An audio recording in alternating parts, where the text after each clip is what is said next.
And before this video begins, I'd just like to give a special thank you to my Asban Team level patron, Fallon Cortez. Thank you for supporting the channel. When you think of the iconic recurring roles in media, you think of stuff like James Bond and Doctor Who. But whilst James Bond actors like Sean Connery, Pierce Brosnan and Daniel Craig would continue to get high profile work during and after their time as the iconic spy, Doctor Who actors have been far less fortunate in their own field of work. For the majority of Doctor Who's history, the lead role has been seen as an albatross of sorts, a character that defines your entire career and potentially holds you back from further work after handing over to your successor thanks to the magical ability of regeneration. I guess you could even lean into superstition and suggest that maybe, just maybe, the role of Doctor Who is even cursed. But as it would happen, that isn't so much the case anymore. In the modern era of the show, it seems as though that albatross has flown and the curse, if it ever existed to begin with, has now disappeared, with recent Doctors going on to bigger and better things than ever before, especially New Who's two golden boys. But what were the reasons the role was so difficult to escape from in the past, and what changed in the modern era? Well, that's kind of what I wanted to explore in today's video. So, without any further ado, let's take a look at how the curse of Doctor Who was broken. I think the easiest and most enlightening place to start is at the very beginning, with the very creation of the character of the Doctor, or Doctor Who,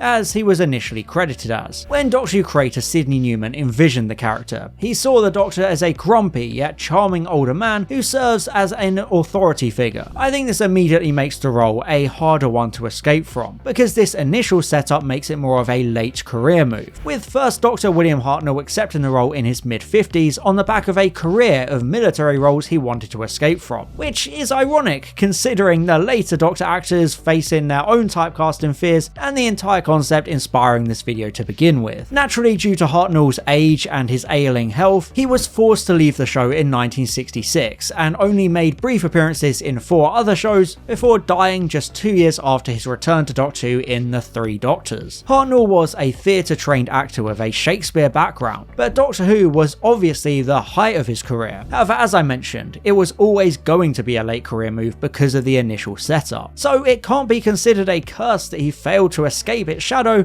in the limited years he had following his departure.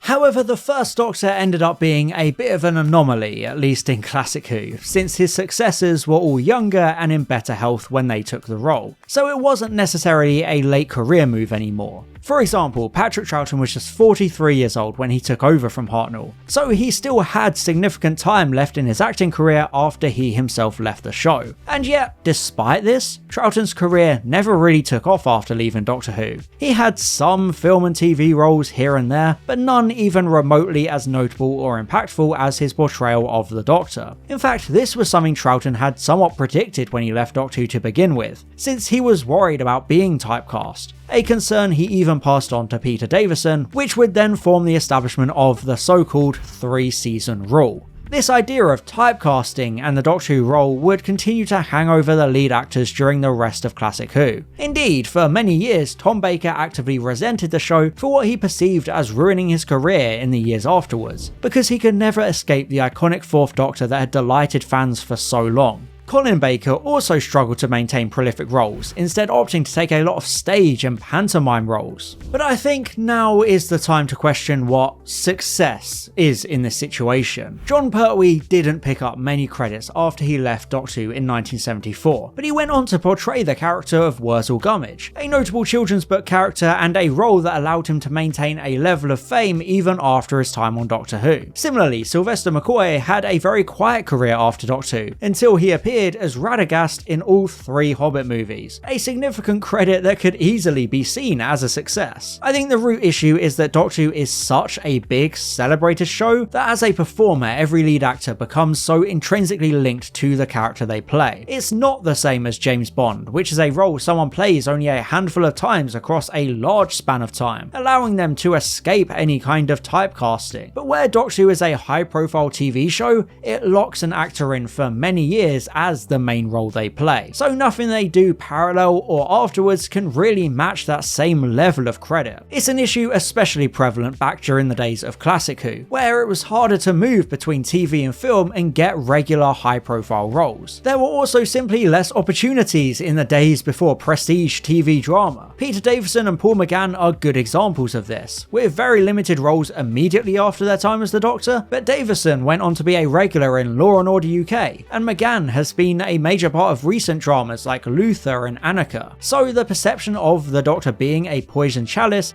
is mainly just one that relates to the difference in the landscape of TV itself. However, if there has ever been a cursed Doctor, it's Christopher Eccleston. Although that was simply due to the BBC outright blacklisting him and badmouthing him for years after his departure after just one series. Eccleston's career was on a promising trajectory before he signed on to play the ninth incarnation of the iconic character. He had notable roles in Gone in 60 Seconds, 28 Days Later, and The Second Coming, but his career prospects plummeted for many years after Doctor Who. Although, again, as I mentioned, that was due to outright studio interference. His movie career stagnated with major villain roles in the derided films G.I. Joe Rise of Cobra and Thor The Dark World, both movies and roles he, along with most people, publicly despises. However, in more recent history, his career seems to have recovered from the damage of those movies and the slander from the BBC. He's been a central character in well-received shows like The A Word, Dodger, and True Detective Night Country, so again, sometimes it just takes time, but the shadow of Doctor Who can be escaped.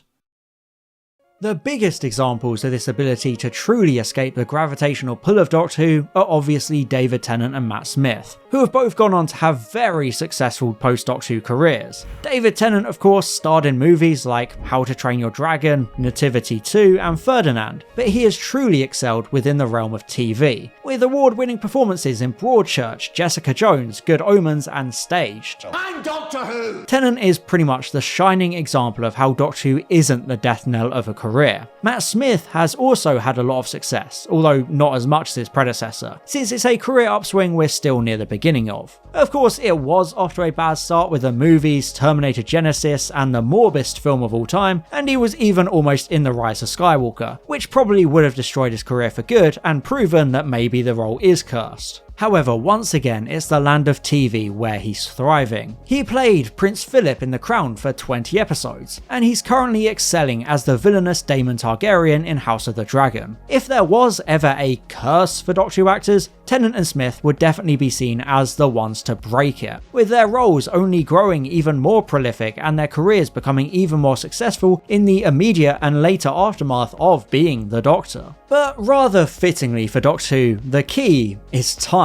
Very few of these actors have immediately found themselves back on their feet and in prestigious roles right after their departure from the show. For some of those classic Who Doctors, it took decades, and much like Matt Smith, we're seeing this slow burn in real time with Peter Capaldi and Jodie Whittaker. Now, Capaldi was the oldest mainline modern Doctor, a late career move for an actor already established with credits like The Thick of It and Franz Kafka's It's a Wonderful Life, along with an acclaimed performance in Torchwood Children of Earth. So unlike younger actors like Tennant and Smith, Capaldi's career was never under threat from being part of Doctor Who. Nonetheless, it has still taken him some time to return to notable media productions, with The Suicide Squad coming in 2021 and The Devil's Hour in 2022. Of course, his successor Jodie Whittaker has still only very recently left the role, so it's hard to judge her post-Doctor Who career, but it seems to be off to a very solid start, with appearances in the well-received show Time, along with the upcoming Netflix drama Toxic Town. I know a lot of fans were worried that the critical reception of the 13th Doctor would tarnish or damage Whittaker's career going forward, but thankfully that doesn't seem like the case. If there was ever some kind of curse associated with being the lead actor in Doctor Who, Tennant and Smith overcame it.